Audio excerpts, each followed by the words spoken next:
affected by Hurricane Florence. Representative Scott Taylor joins us on the line. He is a Republican in Virginia, represents the 2nd District, including Virginia Beach and Cape Charles. Representative Taylor, good morning to you.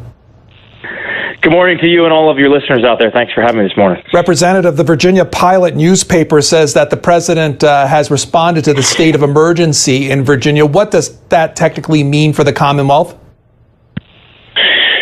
Great question. Let me first say that, we're thankful. The whole Virginia delegation signed a letter asking for the president to do so, and he responded, and we're appreciative. It essentially coordinates and gives us more resources, of course, to be able to deal with any potential damages and emergency collaboration and coordination amongst the localities and the federal agencies. It just brings more resources to bear. What portions of the Commonwealth are most concerning for you right now? So the models keep changing a little bit, and we're preparing for the worst, of course. Obviously, along the coastlines, the governor has called for evacuation on Zone A, which is really close to the coastlines. That's an issue because of storm surge, of course, and then more flooding as well.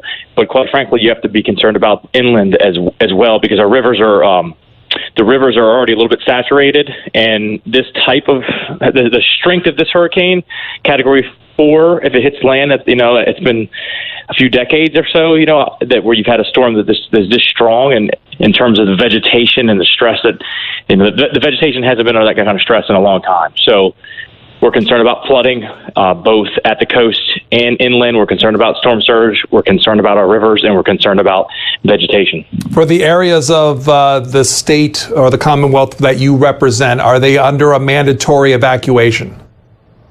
Parts of them are. Zone A are. I go from the Maryland line down to the North Carolina line. So on the eastern shore of Virginia and the Delmarva Peninsula, there are parts that have been ordered to evacuate. There are parts in Virginia Beach who have been ordered to evacuate along the coast, and then southern Virginia Beach, where it's pretty marshy down there and wet and low lying. So there's parts of it, but I know that our emergency coordinators and the state government, they don't want to cause panic, of course, and they don't want to just evacuate people without it being absolutely necessary. So I would encourage folks that are listening that are in those zones or potential zones that may be evacuated just to pay attention, listen, and please follow the orders. Representative Taylor, a lot of military installations in that Virginia Beach area. How are they preparing?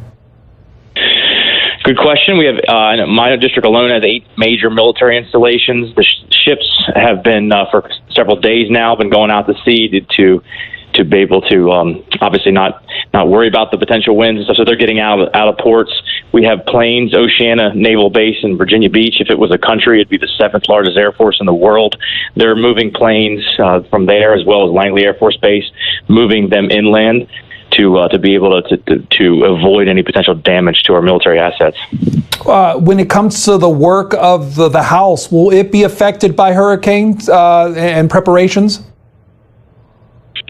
I'm not sure. I know that as far as I understand that we're still voting in the House. I'm not leaving my district, so we've let the whip team, of course, know that we're going to be down here helping if we can in any capacity. Obviously, folks in North Carolina, South Carolina, potentially Maryland, may be the same. So at this moment, I don't know of any big effects on the vote, or on cancellation of votes.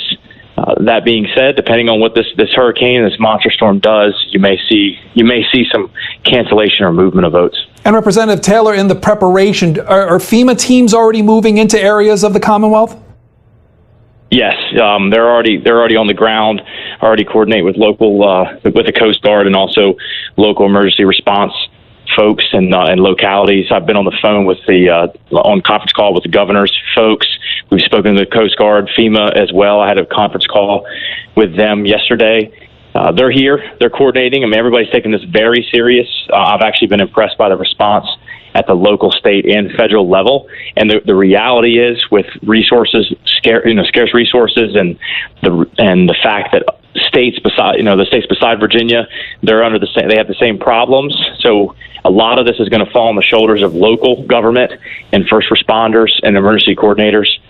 So that's why it's important that folks who are out there, they're listening, that you get prepared, that you're good to go for at least 72 hours just in case, because you don't want to increase the burden on those already stressed resources. Talking about Hurricane Florence and preparations in Virginia, Representative Scott Taylor, who represents the 2nd District, including Virginia Beach and Cape Charles. Representative Taylor, thank you so much for your time this morning.